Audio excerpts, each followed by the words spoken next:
If there's something that I've always dreamed of doing, but I can't do that. I've got to just do my regular job for all the reasons that I've chosen. And it'd be great, though. What if I could? Your relationship with money matters. I'm Michelle Perkins, and this is the Money and You podcast, where I will be breaking down your relationship with money, offering tough love money tips, and a money dating plan that will focus on lifting the barriers to success to help pave the way for better money practices and increased wealth. It's time to take control to live a limit-free life. It starts today. Hello, hello. Welcome to the Money and You Show. I'm Michelle Perkins, your host. I have such a great guest here today in the studio with me, which is super fun. So I'm not wasting any time because it's a little bit of a shorter show today. And so we're going to dive into the idea of career change and how you handle the financial side of that. We're going to do it with someone who made a dramatic and wonderful career change, one of those kind of dream career changes. And so in just a minute, I'm going to introduce Daphne Subar. I'm going to tell you a little about her first, though. Daphne Subar is the founder of Subarzsweets, LLC, an online gift-giving service / bakery specializing in a unique baked good, Subarz. Subarz combine the crunch of biscotti with the sweetness of a cookie and come in a variety of flavors, including gluten-free, nut-free, and dairy-free options. Subarzsweets was launched in 2016 and had experienced consistent growth and expansion over the past 4.5 years. Prior to launching Subarzsweets, Daphne had been enjoying the practice of law for over 25 years. More information about Daphne and Subarzsweets can be found at www.subarzsweets.com. Daphne, welcome. Thank you. I'm very excited to be here. I'm so happy that you're here. I've been trying to get you over here for a long time, so thank you for making the time today. My pleasure. I really do want to dive in and talk about, when people see this going from, lawyer of 25 years, knowing what goes into becoming a lawyer and moving yourself, up the ladder and doing well in that profession, and then switching over to being a baker. Can you tell us how you made that happen? Because I can hear people thinking, oh, that'd be a dream. Yeah, it was scary. I'd been thinking about it for a while. So I had loved to bake. I have 3 daughters with various food allergies, food issues. So I'd kind of become really comfortable in the kitchen baking and experimenting. And people were always saying, oh, you should sell those one day. And I'm like, no, I'm fine with what I'm doing. I loved being a lawyer. And had been doing that for many, many years, and I was not unhappy. However, in the back of my mind, I thought, what would it be like to start a business? And actually, my youngest daughter, when she was in elementary school, had to come up with a business flyer as like one of her third grade projects. And she made a flyer that said, Subarz Bakery, all bars, one bakery. And I put that on the fridge, and I kind of looked at it all the time, and it was kind of in the back of my mind. Fast forward about 10 years, and my oldest daughter's in college, and she has declared theater as her major. And I got quite a bit of unsolicited advice saying, I'm sure you did. Really? Like, that's not the most practical field. It's not so financially stable. Maybe she should do something else. Can you encourage her to do something else? And I said, no. I said, I'm going to encourage my daughters to follow their passion and do what they're excited about. They can always change careers later, but why not do what you want to do? Right. So then I have 3 daughters. The middle daughter said, really, Mom, because that flyer's been on the fridge now for about 13 years. And you've always talked about one day doing something like that. Why aren't you doing it? And why aren't you following your passion? So I kind of argued with them. I said, well, it's different for me. I'm older, all this. And they're like, so? So they kind of questioned me. And finally I thought, you know what, if I want to set an example, why aren't I following my passion? And what is holding me back? And it was all fear inside of me. Right. And the unknown. And I just literally thought about it for a couple months, and one day thought, if not now, when? And I just kind of did it. Okay, I love this because I do feel, and I'm happy that you did enjoy your profession.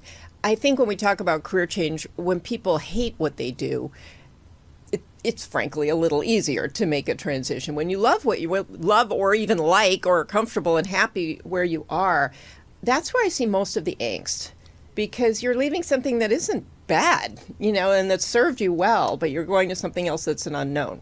Correct. And that was scary. It was very scary. And there was a lot that played into that on many levels. First of all, I was the first in my family to actually go to a traditional four-year college and then go on to law school. So I felt a little bit of guilt because I knew how much pride my parents had in me for that. So that was a little bit of guilt there. And then leaving something that you actually liked and going into an unknown. I'd never run a business. I had never done anything like this. The reassuring fact is I could go back. I mean, I still have my license. I can always go back and practice law. And I think having that as a safety net was comforting for me.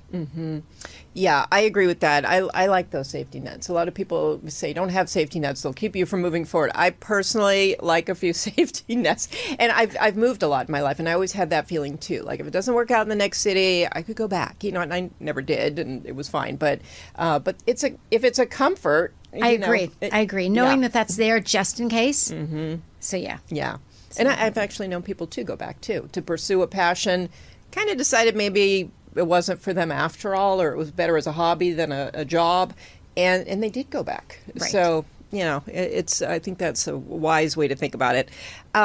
So tell me a little about how long did it take to make this? I mean, you sounded like you just decided, okay, and I will say, being pushed by your kids, there's some strong influence there. There is, especially something you would tell them. Like they literally took the advice I was giving them and they gave it back to me. Exactly. Yeah. So that actually works more than other things. I know when my daughters are, and I only have no daughters, problem telling you what you should be doing all the time. Believe me. Okay, so talk to me a little about just how you started. I mean, one day you're at the law firm, and then all of a sudden you're baking and selling your baked goods. So what happened in between there? So there was a couple months where I kind of thought about it in a little bit more detail and thought about it more seriously. I had met someone who started a pie business. So I reached out to her and I shadowed her for a couple days.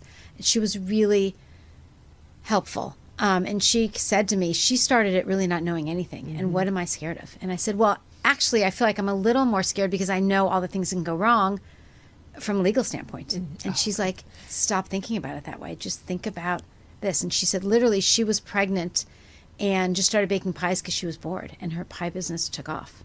Wow. So it really helped to kind of see her and shadow her.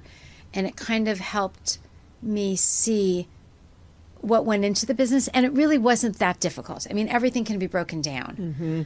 During those couple months, I also did a lot of research on the internet. I mean, there's a lot to research, and I asked a lot of questions. And I think because I made this change later in life, I feel like I wasn't scared to ask questions, and I wasn't scared to say, I don't know. Right. And I feel like if it would have been earlier, I maybe would have felt more vulnerable and not be willing to just set it out there like, let me know what you know because I'm going into something new. Yeah. So I kind of thought that all through. And then finally at one point, I'm like, I either need to do it or not. Like literally, it was like June of 2016. And I'm like, I'm either doing it or I'm not.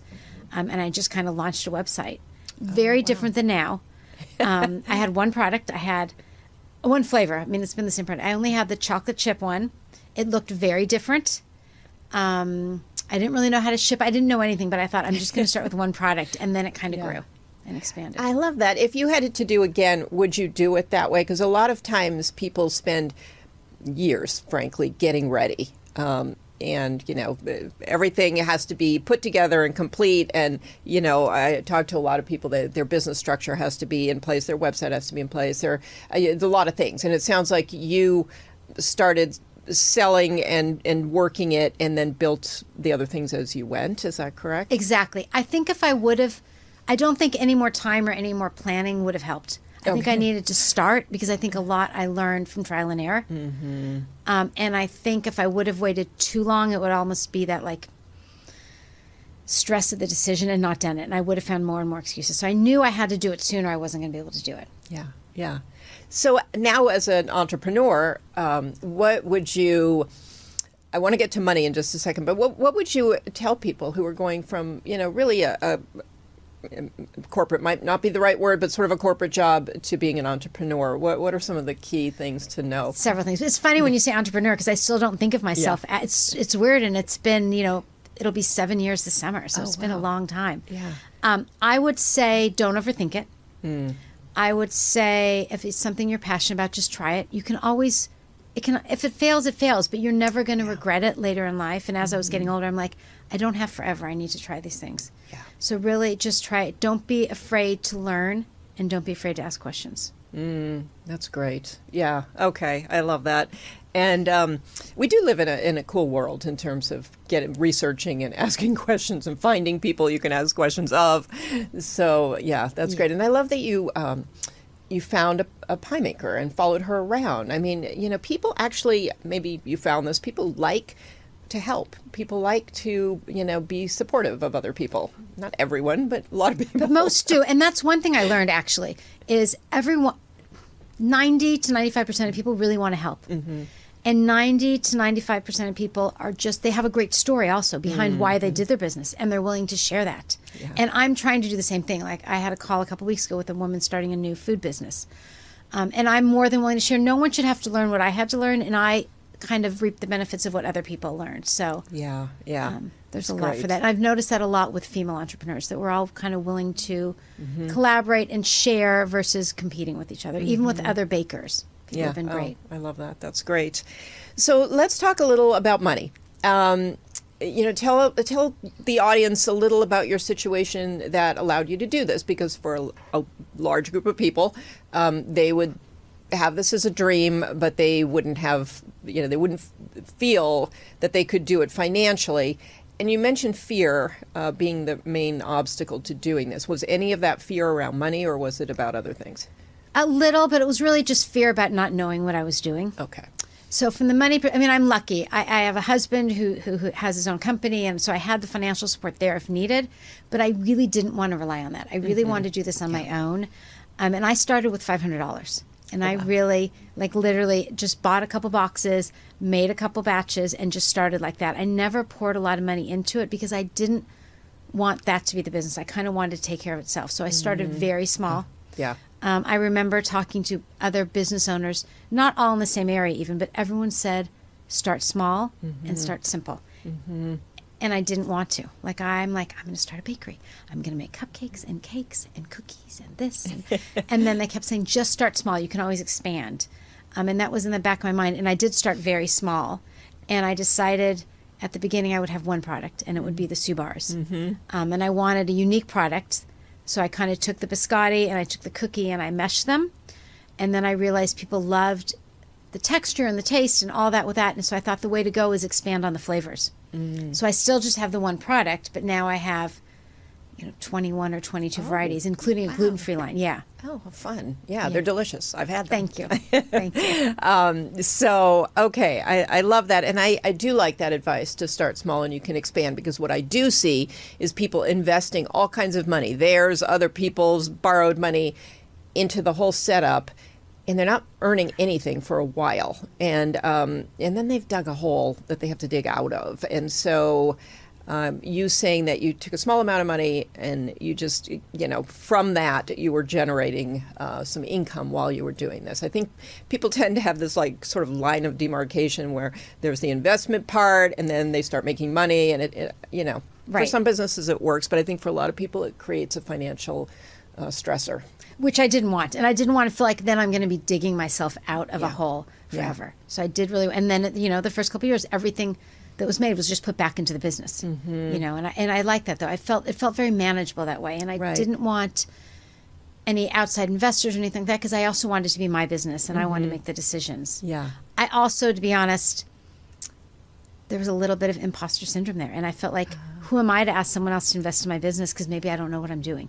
Yeah. Okay. So Thank you for sharing that, because that's good for people to hear. Yeah. There was a lot and that still pops up. Even when you just said entrepreneur, that still pops up. I still feel like, have I really been doing this for this long? Yeah. Yeah. No, I love that. And the money piece, I want to go back to what you said about, you have a spouse who can, help pay the bills and do all that. But I kind of want people to understand that when you have support at home with, finances, but you want to start something, there is a little bit of a weird thing that happens. And people tend to, I think, oh, well, that's easy for you, hard for me because I don't have that person. And I like what you said, because when you do have that entrepreneurial drive and you want to build something, you don't really want to rely, just like you said, on your partner to fund that, to take care of you while you do it. I mean, that's kind of, I think people sort of assume that, but I think when you go into it, that's not what you're after. That's not, and that isn't how to grow a business, because then you're not, throw yourself into it the way you need to. Exactly. I knew that was there in case of emergency, but I didn't want to rely on that money. I mean, I was giving up my salary as a lawyer, so I also, in addition to the initial investment. But yeah, no. But having just even that emotional support at home, and then the kids, the 3 girls, were very supportive. Oh, that's they were very excited about it, yeah, which was great. Yeah, that is great, actually. So did you, have you hired anyone? What are you using, what kind of expenses have you grown into? What's going on financially So things now? have changed. It took a couple years. So in California, you can start certain food businesses out of your house under the Cottage Food Industry Act. So I started out of my house. I think about 2 years later, I branched out to a commercial kitchen, co-packing facility, where I still go, but I can use their industrial size equipment. So I went from making maybe 200 Subarz in 3 hours at home to 1,800 Subarz in 4 hours there. Wow. So I was really able to scale once I got out of the house. Yeah. Also a scary thing. The first time I drove to that kitchen with my car filled with supplies, I remember thinking, what am I doing? And I'm like, I don't know what I'm doing there. We're going to see. Because I actually hire some employees for the kitchen. Okay. So again, the imposter syndrome struck of, they're going to figure out that maybe I don't know what I'm doing. So I branched out, and then I have the 2 employees that I kind of rent the employees along with the kitchen. Okay. And since then, I now have a part-time administrative assistant, a part-time employee that works on my social media. Oh, nice. And then I have a high school and a college intern. Oh, wonderful. That's super both cool. part-time. Yeah, so we kind of have a little bit of everything. Yeah. A lot of that has happened this year. Until this year, I really only had an intern off and on, and then an admin. Okay. And have you been one of those entrepreneurs who sort of is busy creating and manufacturing and selling and ignoring your numbers, or are you somebody who follows and tracks your numbers? I was thinking about my numbers today, actually. So in the beginning, I ignored my numbers. I was very scared of my numbers. Yeah. Because I had never, I'd worked for a law firm, so I never had to look at the big picture. Right. I had to look at my billables and what I was, Right.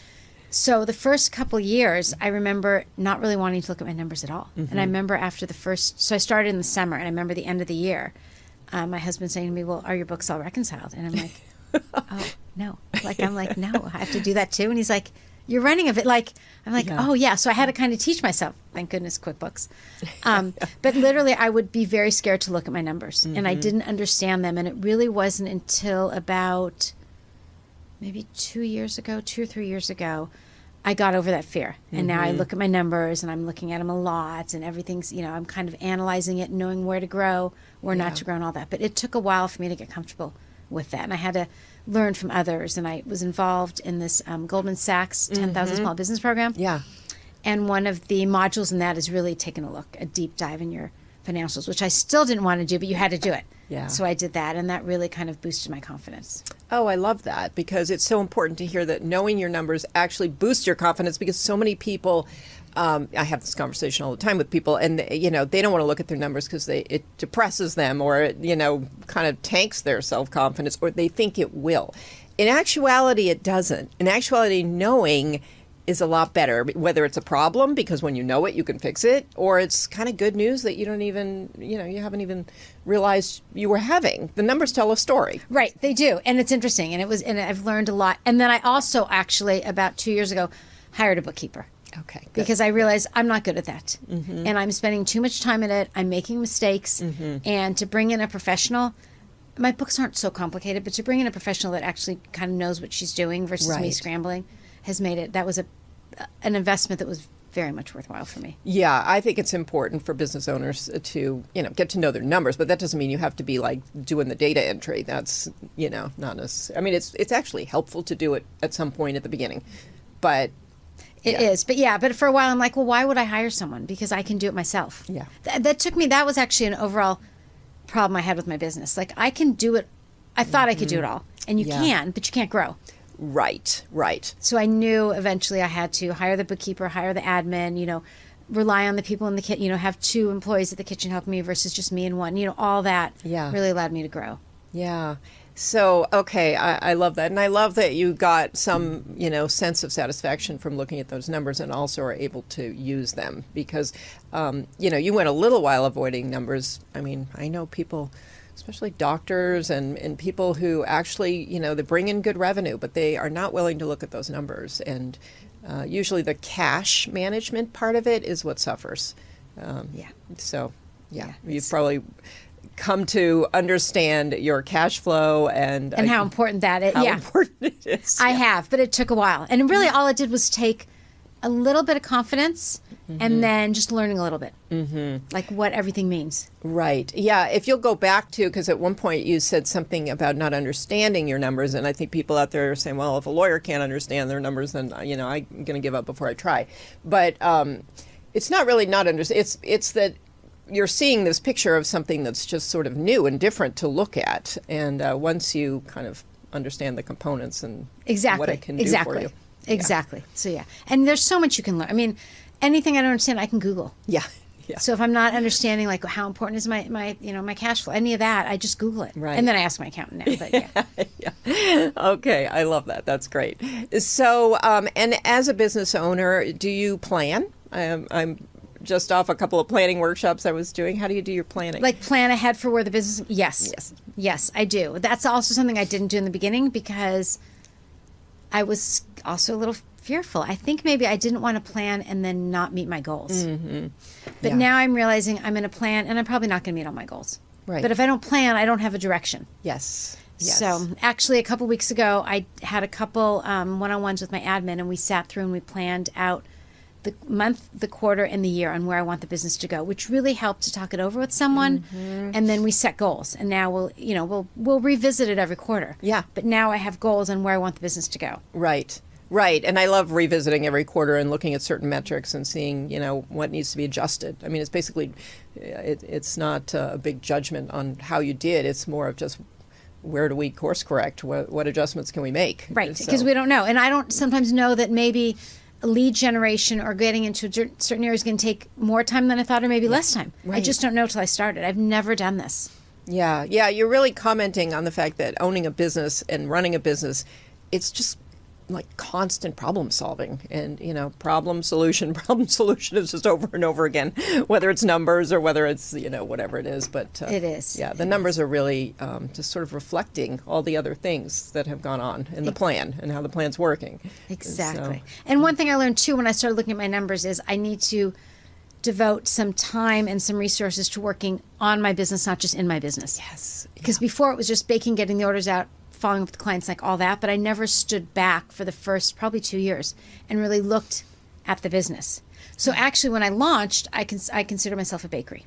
Okay. Because I have a baked good.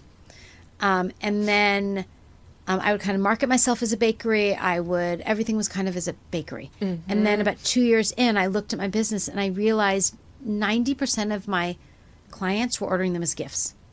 Ah, interesting. Because they ship really easy, they don't require refrigeration, they come boxed beautifully, all that. So then I kind of rethought of my business as a gift-giving business that has a baked good. And when I did that, it kind of exploded because I kind of projected that and I marketed myself as a gift-giving business, which people wanted. Right. And then I thought back to the days as a lawyer when we got a lot of gifts and we would get so many gifts around the holidays. And they would kind of be the same thing. Yeah. They would all come in at the same time. Costco. Yeah. After the first 2, we were done with them. They would kind of get wasted in the kitchen. I mean, they would sit in our kitchen in the law firm. And it was really sad. So I kind of thought of ways to work with my clients to make their gifting a little bit more unique and more appreciated. So kind of the business pivoted a little when I realized who my clients were and why they were coming to me. But I couldn't have done that if I didn't stand back and kind of take a look. Yeah, okay, that's fantastic too, because I do think you've got to be so open-minded, really. You set out with a goal and an intention, and, if you do start with a plan at some point, and sometimes, we don't take the input that's out there and use it for good decision making. And so that was very smart. Right. So actually it did. I started a bakery. Now I'm more of like this gift-giving partner with these corporations. Yeah. Yeah. Lovely. But I had to listen and look at where my business was coming from. And do you have you set money goals along with any other kind I have set money goals, yes. I have Okay. set money goals, which Yeah. has been, that's also scary. Yeah. But I feel like once you set them, at least for me, and I get over that fear, I can generally get pretty close, but I need to set them. Yeah. And, you know, if you're saying that that's a little scary to set money goals, usually my guess would be you, like many people, have sort of a internal glass ceiling or a bit of a, idea of where your set point is. And probably maybe a desire to go beyond that. But does it feel like you have an idea in your head of what you could reach and what you couldn't reach? I can. And also being more comfortable with my numbers helped me because I realized, scaling, clearly the expenses are going to go up as well as the profit. So, but just knowing where it is and knowing how things improve by scaling and all that really helped. And bringing on employees because that allows me to do more of the marketing by having them do different tasks. So yeah, I've learned a lot about that, which all kind of ties into the goal setting and where I want to be financially. Right. And ultimately, do you want to be in the kitchen or do you want to be out there doing business development? Ultimately, I think business development. Okay. But it's interesting because I was in the kitchen just a couple days ago and I had not been in a couple weeks because I had been sick. And then I was in there a lot right before the holidays. And it was actually really good to get back in there and get my hands back in that dough. Like it felt. So I think I need to make sure I'm in the kitchen every so often. Also, I feel like face-to-face time with the employees that I use in the kitchen is really helpful for them and for me. Absolutely. Yeah, I think it's super important when a business is kind of a labor of love sort of thing, to not lose touch with that brought you into it in the first place. Because it did. I mean, it was my love of baking and creating that brought me into it. And I didn't realize how much I missed it until it was actually last week that I was in the kitchen. I'm like, it's kind of nice to get back here and just, take those raw ingredients, watch them go in the oven, just watch them get, the whole process again. Yeah. And just remind me. Did you ever read The E-Myth? Because they talk a lot about, their initial example. It's a great business book for anybody who's starting a business, and they talk about the technician, the manager, and the sort of visionary. I forget the term. Maybe it's just entrepreneur, but that's more the visionary, working on the business, not in the business. But a lot of it is these technicians, and they use a pie maker as the main example. They can't let go of the pie making, so then they can't be the manager or the visionary. There's no time for that. But in your case, it's almost like you're building this great business, and in a way, being somehow working that technician part back in, which was nice. Yeah. But I did for a while think I had to be the technician. Okay. I mean, it took a couple years until I felt like I could even trust someone to bake with me. And then it took a couple years. It was really actually only last year that I started handing off more of the baking. I was still there every day, kind of checking in before and after they would bake because the production went up to thousands and thousands and thousands every day. The holidays were great. But I still but it took a while to realize I can trust someone. But I also knew that if I wanted to scale and grow the business a certain way, I had to trust other people. Yeah. There's no way I could do it all. So do you feel like your financial kind of dreams or expectations are higher now than what you would have actually ever anticipated they could be? Or were you always... No, I think when I first started, I didn't think it through enough, and I think my financial goals were unrealistic and very high. Because I thought, people will just buy my stuff. I won't have to invest any money in marketing or anything, and it's just going to take off. And I didn't think through the cost involved and the time and all that. Then I was a little bit more realistic, and once I was more realistic, now they're kind of taken off, which is great. But I didn't take into account all that it took to run a business. I really didn't know what I was doing. I'll be honest. I didn't. I thought I would bake. Yeah. And I thought somehow they'd get sold. I didn't take into account packaging, marketing, shipping, which it still continues to be a very costly nightmare. Just all that. And then scaling. And then pandemic hit. Yeah. I was lucky because I was online already. I had a couple of retail locations that not my own, but places that carried Subarz. Okay. That they either closed or they scaled back. But my online business took off, which was great. Yeah, that was a nice benefit to many businesses during COVID. I was lucky. And then supply chain issues, and I kind of dealt with that. Even this past holiday season with the egg shortage, that was a real issue. Interesting. Yeah. And so when issues come up like that, do you have support in terms of, those kind of problems? Do you have mentors? How do you I approach just all kind that? of scramble. I do have a couple mentors, and then you just kind of scramble and you figure it out. Yeah. Okay. Everything has a solution. You just got to be creative. Yeah. Yeah. So, there was one day where I could not get eggs from my normal supplier, and I literally, Walmart had eggs, and I could buy 200 eggs from Walmart. Oh, wow. Okay. So, there's always a Interesting. way. It wasn't the ideal situation, Yeah. but I got the eggs because I had to get these orders at the door. Oh, I love it. So, do you have any mindsets around money that you feel have shifted from the time that you were, getting a regular paycheck at your job to now that, you've had to kind of learn the roller coaster of entrepreneurship and money coming in and not coming in and, sometimes going out faster than it's coming in. Right. What kind of, beliefs maybe do you have now that you didn't have before, or something that could help people? I think I'm not so scared of money anymore. Interesting. I think I was, and I don't know where that came from. I feel like I have more control over it now that I'm knowledgeable about what's going on in my books. But I also feel like money's out there, but money shouldn't prevent anyone from following their dream. Oh. Because you can make things happen.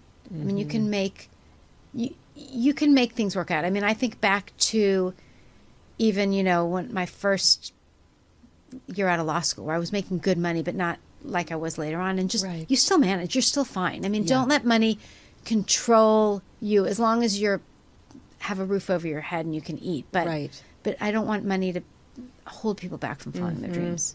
Yeah, thank you for saying that, because that's an interesting thing. I was recently, I don't even know where this conversation came from, but when you talk about giving up your job to do something you'd rather do, if you sit down and actually look at what you actually need in your household to, for you to keep doing what you're doing, sometimes it's a much lower amount than you're actually making in your job. So you could actually. Right.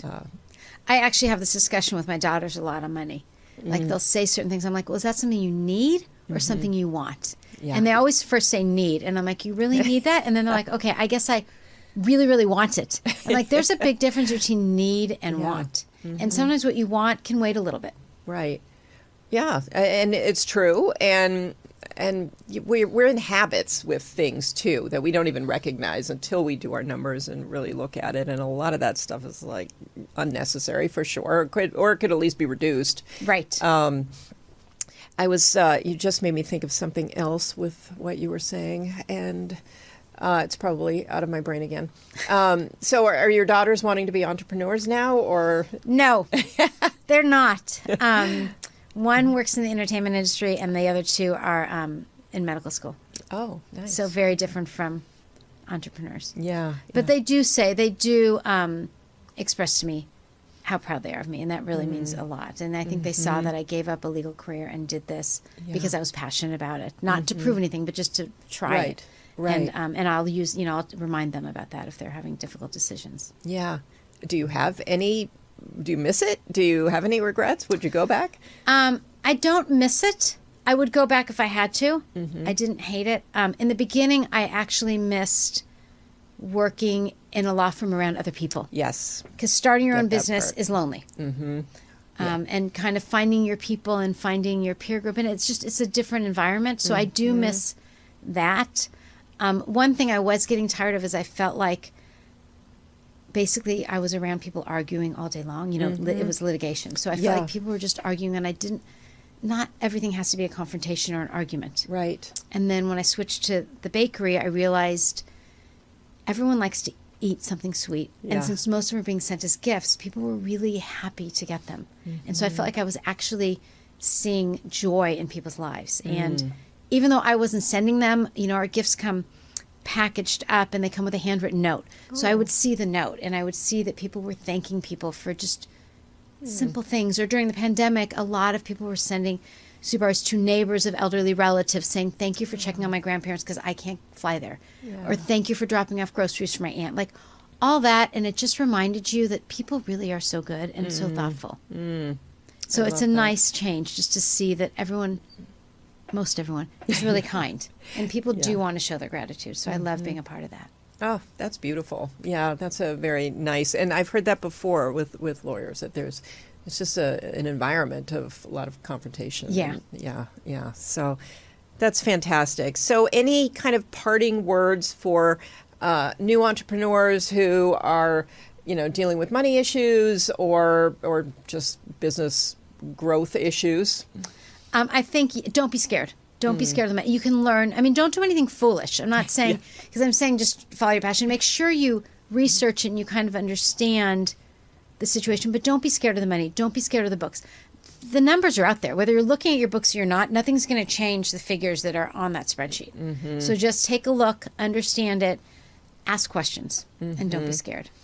Yeah, and I mean, thank you. That's great advice. And I think people are naturally scared, but that fear is coming from someplace else anyway. It is. It's not even coming from the numbers because you're not looking at them. Right. So that's kind of the funny part. But once you do, you can almost see you can see your decision making in those numbers, and you can control your decisions for the most part. Exactly. Yeah. So Exactly. that's where the beauty is. Right. And I've learned things that don't work. I mean, honestly, last year we tried. Several people wanted Subarz available through all the delivery apps, like through Grubhub. We tried that. Honestly, that failed. It did not work. It's not the right market for me, but I had to look at the numbers, and it just didn't work. But if I wouldn't have looked at them, I may have kept pouring money into that area, and it just doesn't work. Yeah, thank you for saying that. That is in marketing also. Well, that was a marketing tactic as well. But for sure, we can keep pouring money into things. And until we actually look at those numbers, I mean, some things need to be just shut down. Right. And it's embarrassing to say, but I made a mistake. But I made a big mistake. It wasn't the right. And I wouldn't have known if I didn't look at it. Yeah. And I hope people are hearing this, because every business has failures. I mean, Amazon, the list of failures, I just heard a whole talk on this, was fascinating.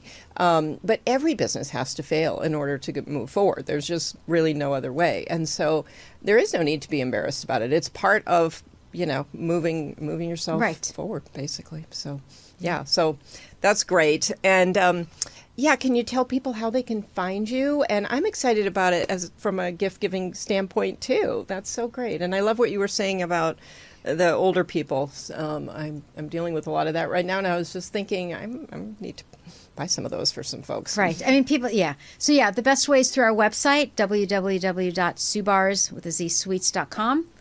You can always email me directly at Daphne@Subarzsweets. And I can, if there's any corporate gifting, we work directly with you and kind of make the whole process easy. And I've learned, I mean, we've seen, especially the last 2 to 3 years, how corporations are sending out gifts to employees or to clients just to remind them about how appreciative and grateful they are that they've stuck by them during the pandemic.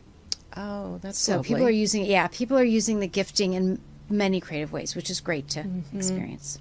Yeah, I love that. And so so you can just order directly from the website. Order directly from the website. We ship nationwide. Okay. Everything comes wrapped up, ready to gift. Nice. And everything can come with a handwritten note if you want. And I love that you have all these varieties for people who have different dietary needs. So that's very cool, too.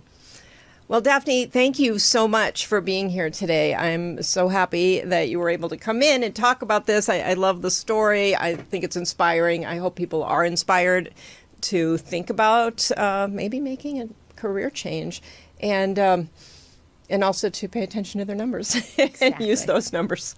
Exactly. Yeah. So this was great, and I do see you as an inspiration, and it does feel good to set a model for other people as well, and I think that's what you're doing. So I think that's really beautiful. Can I add one? And if anyone actually just wants to send me an email just to say I'm thinking about this, and I'll just tell them to do it, just go ahead. If you want to, ask me that question, because people should really be able to try something different in their life and follow their dreams. So I'm more than willing to support anyone who wants to reach out. Ah, that's so nice. So I do think that once you've started a business, you appreciate how wonderful it is to receive help and support and mentorship, and so you do tend to want to do that for people. But that's very, very nice offer on your part. So. And thank you, listeners, for being here. We so appreciate that as well. You can see the Money and You show Monday nights at 7 o'clock on ubngo.com, and also on Roku, the Limit Free Life YouTube channel, Facebook group, And then you can listen to it on all the places where podcasts can be found. So thank you so much for being here. If you have any questions for me, any comments, so you can send those to Michelle, 2 L's, at limitfreelife.com. And check out limitfreelife.com. You can sign up for my newsletter. We have many things going on there with regard to career change, business development, and of course, your relationship with money, which after hearing this, you might, maybe some little bells went off and you realize that your relationship with money could be a little better. And that, of course, will help you to build your business or go off and start a business. So it could be money that's stopping you. It oftentimes is. So don't let that stop you, as Daphne said. So Daphne, thank you. And thank you, listeners. And we'll see you next week.